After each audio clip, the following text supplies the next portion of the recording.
नमस्कार प्रणाम। और हम प्रमोद प्रेमी और रंजीत भाई, जितेंद्र भाई, ये लोग के फरमाइश भइल कि भैया वो गजल हल्का में सुनाई। जितना जानकारी बा वो हिसाब से आप सब बीच में वो हल्का सा पेश बा। मोहम्मद के पसंदीदा है ना भैया बने हुए तनी साहब के वो गजल के भाव बा। रफ्ता रफ्ता मेरे हस्ती का सामा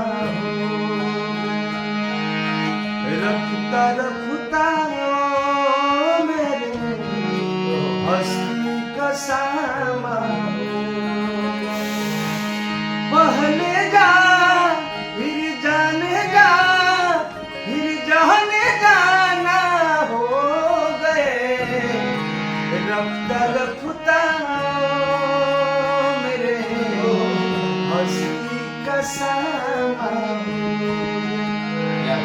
दिल ब दिल बढ़ती गई इस हुस्न की रानाइया दिल ब दिल बढ़ती गई इस हुस्न की रानाइया और पहले गुल फिर गुल बदल फिर गुल बदामा हो गए रफ्ता रफ्ता मेरे हस्ती का सामा।